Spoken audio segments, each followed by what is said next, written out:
Good morning student, welcome in this new video current electricity. Now the next topic, Kirchhoff's voltage law.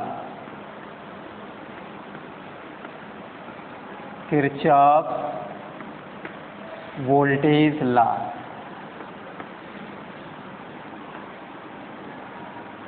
इसको हम दूसरे नाम से भी जानते हैं, जिसको बोलते हैं मेश लॉ और लूप लॉ। मेश लॉ और लूप लॉ, करेक्ट। ये किरचॉफ सेकंड लॉ है। फर्स्ट लॉ आपने स्टडी किया था इसके प्रीवियस वीडियो में। Kirchhoff current law means algebraic sum of all the currents at any node is equal to 0. This means that the algebraic sum of incoming current is equal to the algebraic sum of outgoing current at any node in the electrical circuit. किसी भी electrical circuit में किसी node पर जितना भी incoming current है उनका algebraic सम outgoing current के एल्जेब्राइक सम के इक्वल होता है। मीन्स हम ये कह सकते हैं कि नेट करंट या total algebraic sum at the node is equal to 0। माने कि टोटल करंट का जो सम होता है किसी भी नोड पर वो 0 होता है। ये आपने स्टडी किया था किरचॉफ करंट लॉ में। अब यहाँ था ये किरचॉफ वोल्टेज लॉ।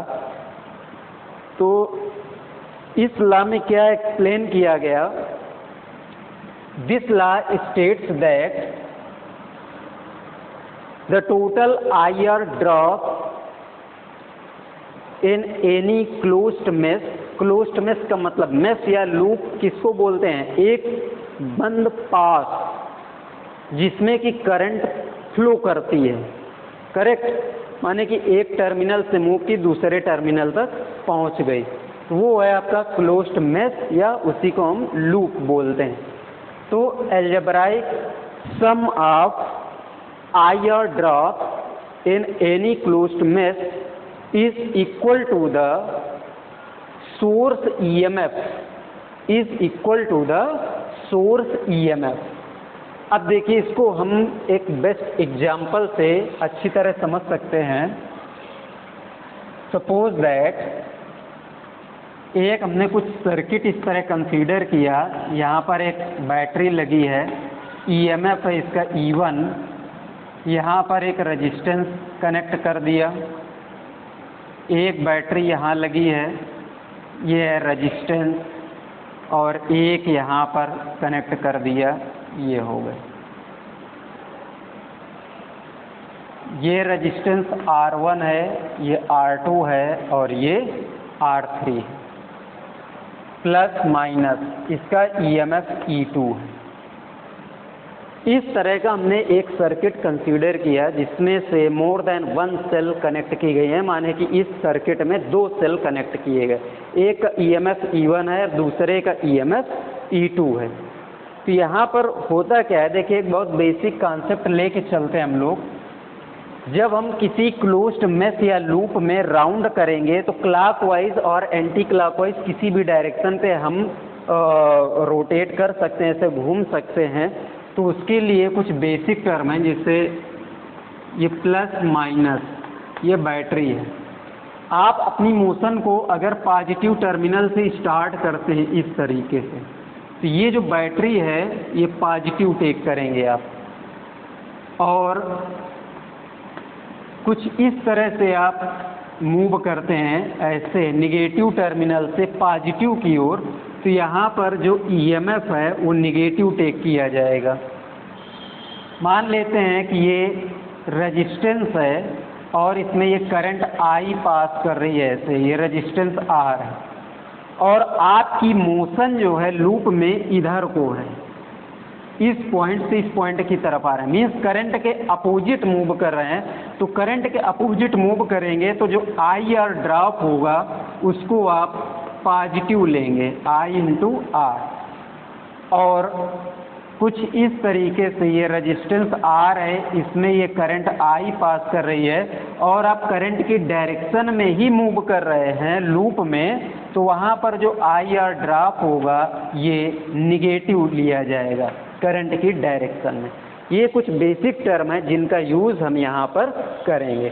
तो यहाँ देखिए इस सर्किट में आपको एक यहाँ से जो करंट पास कर रही है, सपोज दैट ये I1 है, यहाँ से जो करंट पास कर रही है I2 है, ये दोनों करंट इस नोड पर मीट करती हैं और यहाँ पर जो करंट पास करेगी वो I1 प्लस I2 ये चलेगी।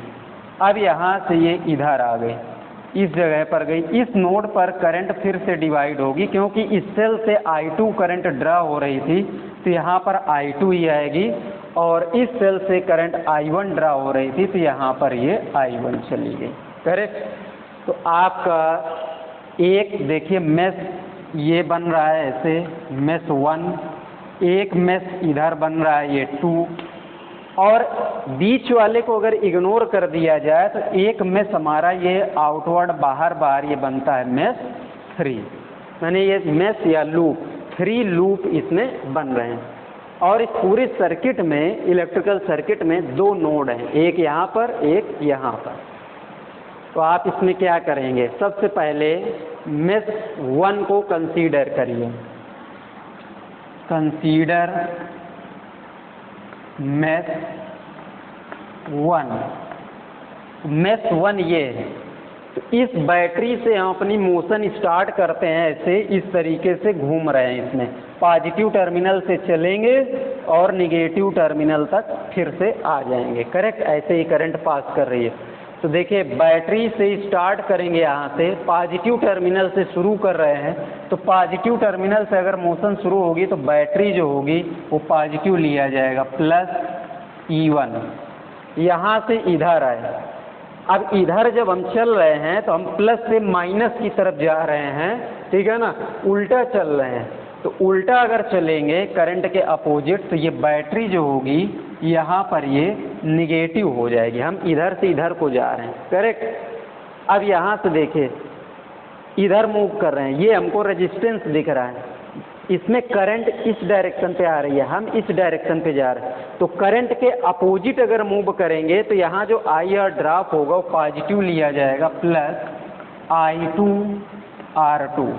यहाँ से इधर की तरफ अब जा रहे हैं। अब देखिए करंट की डायरेक्शन में मूव करने लगे, तो करंट की डायरेक्शन में अगर मूव करेंगे तो I R drop negative take करेंगे, minus I1 R1 this equal to 0। First equation तो हमारा इसमें से ये बन गया। करेक्ट। अब यहाँ पर आइए मेश 2 में, कंसीडर मेश 2। ये मेश 2 ले लिया। अब इस मेश 2 में बैटरी से स्टार्ट करेंगे तो देखिए फिर पॉजिटिव टर्मिनल से हम चल रहे हैं तो ये बैटरी पॉजिटिव टेक की जाएगी, प्लस E2। यहाँ से इधर आ गए, करंट की डायरेक्शन पर चलने लगे, तो करंट की डायरेक्शन में जाएंगे तो आई आर ड्रॉप जो होगा वो निगेटिव होगा, minus I1 plus I2 into R3। Correct. यहाँ से अब इधर आए, इधर से फिर इधर गए, तो देखिए अभी भी हम करंट की डायरेक्शन पे ही चल रहे हैं, तो माइनस I2 इंटू R2, इसके बाद निगेटिव टर्मिनल पे पहुंच गए, दिस इक्वल टू 0। ये हो गया इक्वेशन, यहाँ से हमको मिल गया सेकंड, नो एनी डिफिकल्टी। अब आइए इसमें आउटवर्ड बाहर जो आपने MS लिया है, कंसीडर मेश 3। मेश 3 में आइए तो ये आउटवर्ड बाहर चल रहे हैं, यहाँ से यहाँ इधर की तरफ आएंगे, तो बैटरी से चल रहे हैं तो प्लस E1, यहाँ से इधर आए करंट की डायरेक्शन पे चल रहे हैं तो minus I1 plus I2 into R3। यहाँ से इधर गए, इधर करंट की ही डायरेक्शन पे चल रहे हैं तो minus I1 into R1 this is equal to 0। ये थर्ड इक्वेशन बन गया। अब यहाँ से आप जितने भी क्लोज्ड मेश थे, आपने सभी का इक्वेशन जब डेवलप कर दिया यहाँ पर, तो इनको एल्जेब्राइक सॉल्व करेंगे और जो भी अननोन वैल्यू हमको फाइंड करना होगा वो इनके एल्जेब्राइक सॉल्यूशन से हमको मिल जाती है। तो ये है हमारा किरचॉफ वोल्टेज लॉ। अब इसको हम एक बेस्ट न्यूमेरिकल से और अच्छी तरह क्लियर कर सकते हैं। तो आइए एक न्यूमेरिकल इसी पे हम लोग देखते हैं।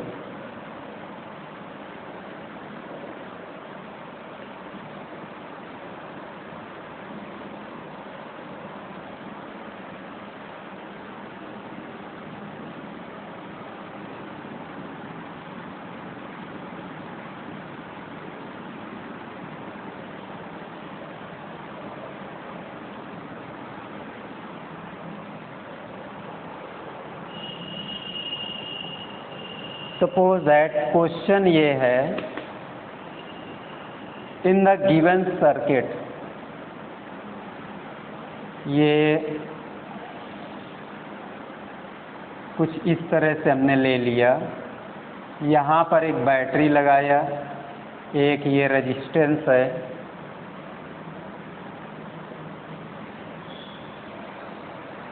और एक रेजिस्टेंस यहाँ पर हो गया,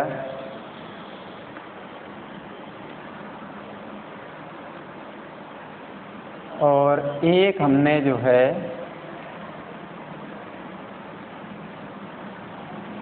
यहाँ पर ले लिया, एक बैटरी इसमें लगा दिया। सपोज दैट ये 10 वोल्ट की है, ये 20 वोल्ट की है, ये 2 ओम है, ये 6 ओम है, और ये 4 ओम, प्लस माइनस। इस तरह से आपने इसमें बनाया। अब इसमें आएगा फाइंड द करंट इन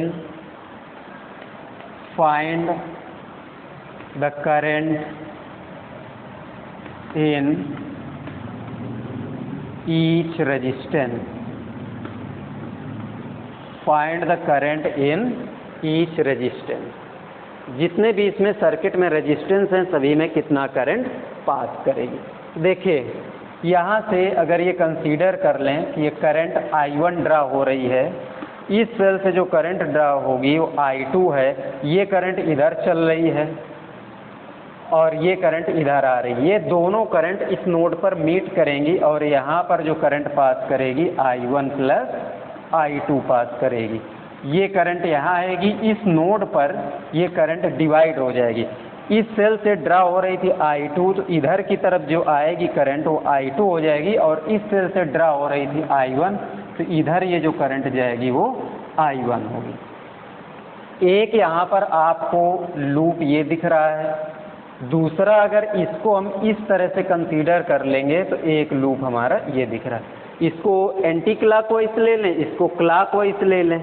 देखिए पर्टिकुलर सर्किट में हम दोनों तरह से भी मूव कर सकते हैं या पर्टिकुलर एक तरह से भी मूव कर सकते हैं। आपको केवल क्लॉकवाइज चलना है या आपको केवल एंटी क्लॉकवाइज चलना है या आप दोनों तरह से चलना चाहते हैं, जैसे कि वो बेसिक कॉन्सेप्ट दिया था उसके अकॉर्डिंग, तो हम दोनों तरीके से चल सकते हैं। तो इन मेश 1, पहले आप मेश 1 में कंसीडर करिए। देखिए यहाँ पर इस बैटरी से अगर स्टार्ट करें तो ये पॉजिटिव टेक करेंगे 10, करंट की डायरेक्शन पर आ गए ये, तो -6 I1 प्लस I2। इसके बाद इधर चले गए तो माइनस, करंट की डायरेक्शन में ही है तो 2 I1 दिस इक्वल टू 0। ये -6 I1 -2 I1 -8 I1, और ये हो जाएगा -6 I2 दिस इक्वल टू, इसको इधर ले जाइए तो -10, माइनस से इसमें कॉमन करके इसको हटा दीजिए तो 8 I1 plus 6 I2 this equal to 10। ये हो जाएगा इक्वेशन 1। अब इसके बाद आइए इन मेश 2, मेश 2 में आएंगे तो यहाँ पर आप देख रहे हैं बैटरी से अगर स्टार्ट करते हैं तो ये 20 करंट की डायरेक्शन में चल रहे हैं तो -6 I1 प्लस I2 इसके बाद इधर आए, करंट की ही डायरेक्शन पे चल रहे हैं, तो -4I2 this equal to 0। Open करिए इसको ब्रैकेट, -6I1, ये हो गया -6I1, -6I2 -4I2, तो -10I2 दिस इक्वल टू, इसको उधर ट्रांसफ़र कर दीजिए तो -20 हो गया ये आपका। अब यहाँ पर देखिए फिर से माइनस कॉमन करके कैंसिल कर दीजिए, तो ये आएगा आपका 6I1 plus 10I2 this equal to 20। ये हो गया आपका equation 2। Solving equation 1 and 2 by solving equation 1 and 2, you can get the value of I1 and I2। तो ये I1 करंट इसमें पास करेगी इस रेजिस्टेंस में, I2 करंट इस रेजिस्टेंस में पास करेगी। ये आपको सेल्फ अपने से सॉल्व करना है। आप इस इक्वेशन को और इस इक्वेशन को दोनों को अलजेब्राइक सॉल्व करिए, जैसे कि आप क्लास 9th में लीनियर इक्वेशन आप पढ़ते आ रहे हैं, कैसे सॉल्व किए जाते हैं लीनियर इक्वेशन। दोनों इक्वेशन को आप सॉल्व करेंगे तो यहाँ से I1 की वैल्यू मिलेगी I2। I1 करंट 2 ओम में पास करेगी, I2 करंट 4 ओम में पास करेगी, और यहाँ पर I1 प्लस I2 माने दोनों का अलजेब्राइक सम, सपोज दैट ये 2 एम्पियर है, ये 6 एम्पियर है, तो इसमें कितना पास करेगी, 2 + 6 यानी 8 एम्पियर करंट इसमें पास करेगी। ऐसे फॉर एग्जांपल मैंने बताया आपको, ये डिपेंड करता है कि इनकी वैल्यू क्या है, ठीक है ना। इनकी वैल्यू आप फाइंड करेंगे, उसके अकॉर्डिंग आप इन तीनों रेजिस्टेंस में करंट का मैग्नीट्यूड डिटेक्ट कर देंगे कि कितना कितना करंट किस रेजिस्टेंस में पास करेगी। दैट्स ऑल, ये आपका सलूशन है। तो फिर इसके बाद हम लोग नेक्स्ट वीडियो में फिर से मिलेंगे।